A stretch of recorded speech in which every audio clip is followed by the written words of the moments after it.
Kita lanjutkan kembali perbincangan kita, Bang Ali. Sebenarnya dari pihak pemerintah pusat sendiri, adakah blueprint ini untuk mengatur bagaimana pariwisata berlangsung selama masa transisi?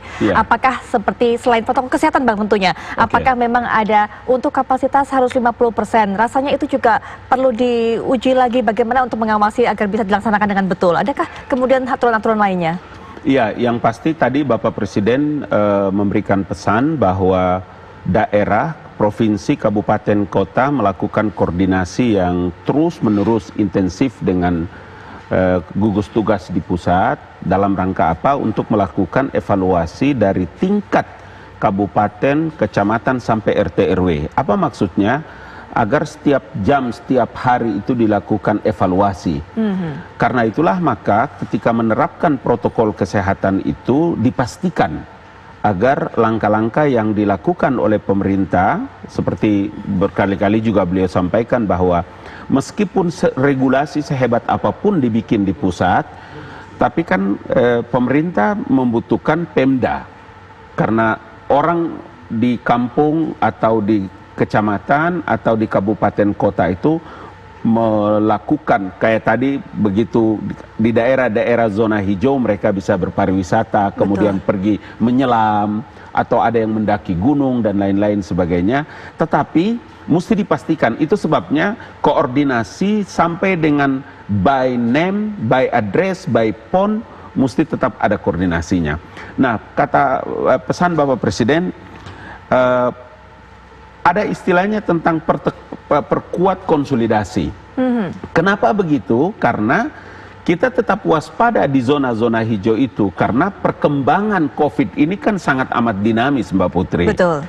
Itu sebabnya tetap kita mesti merasa khawatir. Jangan juga kita merasa menganggap bahwa ketika ruang-ruang ini ada sedikit kelonggaran terhadap 9 sektor, kemudian kita abaikan protokol kesehatan. Tidak boleh. Karena kita mesti belajar dari kegagalan-kegagalan negara-negara yang tidak memperhatikan protokol kesehatan kepada warga negaranya. Baik, gitu. Ada mungkin daerah-daerah wisata di Indonesia yang menjadi prioritas percontohan? Nah, contohnya seperti NTB, Bali, Makassar top, atau Bali juga. Kayak mereka yang mau ke Gili Tarawangan, itu gugus tugas dan Pemdanya kan mendeteksi berapa orang yang pergi, kemudian diberikan edukasi terkait dengan protokol kesehatan, berapa lama mereka ada di Gili. Gili itu pulau. Berapa lama mereka di pulau, atau seperti yang di Bali itu mereka ke Liberty, ingin menyelam. Tinggal di mana? Di hotel apa? Berapa nomor teleponnya? Kenapa begitu? Supaya dia melakukan koordinasi. Terdata dengan lengkap. Terdata dengan lengkap. Makanya di dalam petunjuk itu kan dia mesti berkoordinasi dengan RW, dengan RT. Tingkat kekhawatiran pemerintah itu adalah dinamisnya pandemi ini. Dengan begitulah maka kita bisa terus melakukan evaluasi agar setiap perubahan itu bisa terdeteksi oleh gugus tugas. Baik, adanya konsolidasi, kemudian adanya juga screening yang cukup ketat, rasanya ini juga menjadi bisa salah satu kontrol, Bang, sehingga kemudian wisata bisa berjalan dengan produktif dan aman, begitu kan? Betul. Nah, ini mungkin Bu Nunung juga punya catatan mengenai hal ini. Bagaimana kemudian anggota-anggota dari Asita ini, Bu Nunung, bisa mengimplementasikan, bisa melakukan apa tadi yang sudah disarankan baik Dr. Ari, Pak Sabta dan juga Bang Ali, dan juga bagaimana mungkin pengawasannya dari Asita setidaknya untuk bisa mensosialisasikan apa yang harus dilakukan oleh anggota-anggota Asita ini selama masa transisi ini, ya, Ibu. Betul.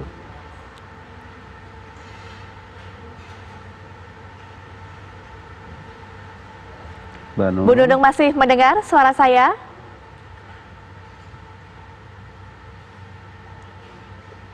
Bu Nunung? Sepertinya kita ada terputus sambatan. Sedikit mumpung Mbak Nunung begini. Jadi karena itulah maka ketika umpama dia menggunakan Garuda, dia menggunakan fasilitas-fasilitas pariwisata, turis ya dalam hal baik itu lokal. Tadi benar Dr. Ari, Dr. Ari benar.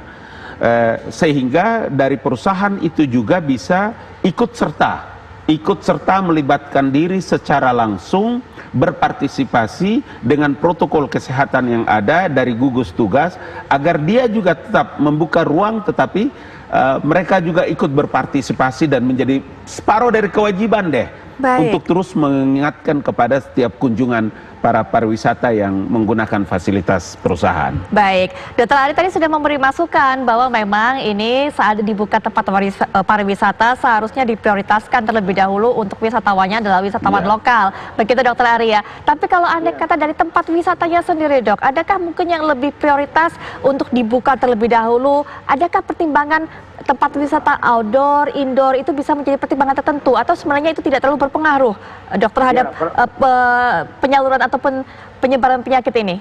Ya, pertama saya bilang tadi bahwa memang diusahakan wisatawan lokal dulu. Jadi memberikan, ini kan kita udah 3 bulan ini boleh dibilang kan stagnan ya, tidak ada kegiatan minimal. Jadi dilatih dulu dengan wisatawan lokal untuk Nah, saya lebih memilih memang yang outdoor. Artinya kan kalau di pantai itu, di Pantai Kuta itu kan luas. Kita nggak mungkin lah berkerumun gitu ya.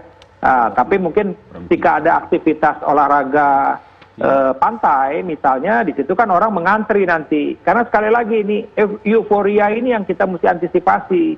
Lihatlah di Jakarta aja, di Bekasi atau di apa, ketika mau dibuka orang ingin masuk gitu loh. Jadi orang ingin keluar semua, udah jenuh. Udah stres semua. Jadi ini oleh karena itulah, makanya saya bilang tadi, kita mesti bertahap. Jangan sampai pada daerah-daerah yang sudah berhasil mengatasi, kita bilang Bali sudah berhasil, itu jangan sampai tercemar. Karena sekali lagi, ceritanya dulu ini kan asalnya dari Wuhan. Ketika mereka di lockdown, setengahnya kemana-mana, termasuk juga ke Bali, kemana. Ini yang kita mesti belajar dari pengalaman ini. Dan satu hal lagi, saya rasa petugas keamanan harus diperkuat. Ya, artinya baik itu polisi maupun tentara harus dipersiapkan di tempat-tempat pariwisata itu. Kita untuk mencegah hal-hal yang tidak diinginkan, paling tidak kerumunan. Kemudian juga petugas kebersihan harus juga diperbanyak di situ. Jadi pada lokasi-lokasi di mana lah misalnya kita bilang tadi toilet, kemudian juga tempat-tempat di mana orang akan menggunakan pegang tangan dan segala macam, artinya digunakan tangannya itu harus segera selalu dibersihkan gitu loh. Karena disitulah potensi terjadi penularan. Kemudian tempat sampah diperbanyak, tempat cuci tangan diperbanyak, dan menurut saya Pemda dan kemudian Asita ya harus sama-sama mengawasi hal ini gitu loh.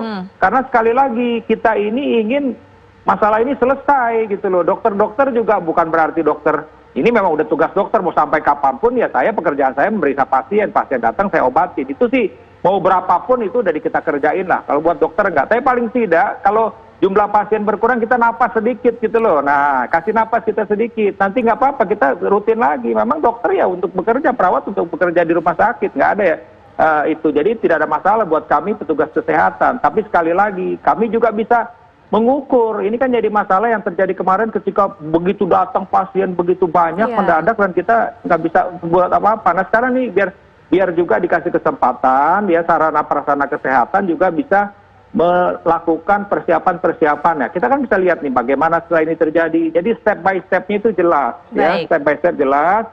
Kita happy lah. Saya juga udah mau ke Bali nih Mbak Putri ini udah lama ini. Jadi udah jenuh juga gitu. Sudah berencana liburan. Iya, udah mau liburan juga. Tapi kemana kan kita tahu diri juga gitu loh, ya kan? Nah, gitu. Jadi semua kita mau happy nih Pak Ngabalin juga saya rasa mau happy juga. Betul Pak Ngabalin? Sama. Baik, ya Bu Nunung sudah bisa mendengar suara saya? Iya, baik, Mbak Putri. Baik, Bu Nunung, kita sudah mendengarkan tadi himbauan dan juga harapan. Seperti apa kira-kira wisata yang ideal selama masa transisi, selama masa adaptasi ini menjelang new normal begitu. Tadi Dr. Ari sudah memberikan pandangan, Pak Sapta juga, Bang Ali juga. Nah, Bu Nunung, bagaimana kemudian dari pihak Asita sendiri mensosialisasikan hal-hal seperti ini, apa yang harus dilakukan kepada para anggotanya dan bagaimana untuk bisa menjamin adanya pengawasan sehingga apa yang di peraturannya, kemudian apa yang dihimbau itu betul-betul dilaksanakan oleh para anggota Asita, Bu? Ya, terima kasih Mbak Putri.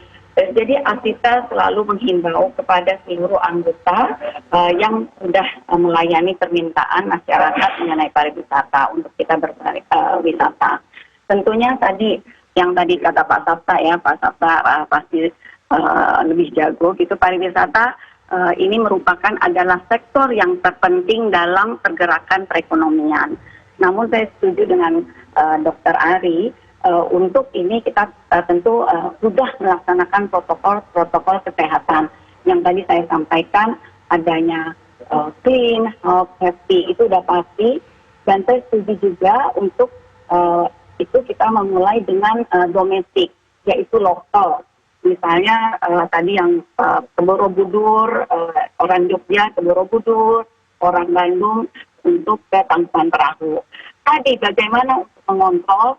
Tentunya kita yang tadi kita sudah membuat SOP untuk bagaimana caranya itu membuat paket-paket yang sangat menarik, tetapi juga bisa terkontrol dan bisa sehat. Misalnya tadi mulai dari transportasi yang harusnya kita sekarang tentunya itu sekarang untuk individual dan family. Jadi untuk mobil yang biasanya dipakai untuk 10 orang, sekarang 6 orang. Itu jadi physical distancing itu sudah dilakukan. Dan kemudian juga untuk restorannya, kita sudah melihat, mencari tentang restoran-restoran yang sudah kita komunikasikan sebelumnya. Jadi kita sudah membuat paket-paket yang begitu sudah kita pikirkan. Karena yang tadi kata Mbak Putri, kita 3 bulan ini semua total untuk member saya yang kurang lebih 7.000 travel agent itu tidak ada kegiatan. Sehingga dalam 3 bulan terakhir ini kita betul-betul menyiapkan pasca COVID-19 ini. Yang setiap minggunya kita ada bincang bisnis Asita, yang bagaimana caranya membuat paket-paket yang menarik, tapi betul sesuai dengan protokol kesehatan. Karena lagi-lagi kita tidak mau setelah adanya pelonggaran PSBB ini, yang tadi perekonomian mulai jalan, akhirnya jadi tertutup karena yang tadi kata Pak Ari, akhirnya dengan adanya wisatawan ini, nantinya malah menjadi COVID-19 ini bertambah yang terkena. Nah itulah betul-betul saya sebagai ketua umum yang membawa 7.000 travel agent, betul-betul protokol dan SOP itu benar-benar kita siapkan selama 3 bulan ini. Baik. Dan mudah-mudahan sesuai dengan tadi harapan Pak Ari, dengan adanya pelonggaran dan tentunya bisa menjadi seterusnya. Terima kasih Mbak Baik, Putri. Ibu Nunung Rusmita, terima kasih sudah menyediakan waktu untuk berbincang-bincang dengan kami tentunya di Apa Kabar Indonesia Malam. Kita harapkan semoga industri pariwisata ini bangkit kembali. Begitu Ibu. Sekali lagi terima kasih untuk waktunya. Sukses selalu. Dan nanti kita juga akan lanjutkan pembahasan termasuk juga Pak Sapta. Kalau Ibu Nunung tadi sudah sempat menyinggung bahwa ini saatnya kemudian sektor pariwisata itu berlomba-lomba untuk menyiapkan paket yang menarik. Nah ini juga menarik untuk diulas, strategi apa rasanya yang bisa mereka lakukan, berlomba-lomba menyiapkan paket yang menarik yang bisa menarik begitu banyak konsumen, karena saat ini juga rasanya daya beli konsumen sudah berkurang. Kami akan bahas setelah jeda berikut ini.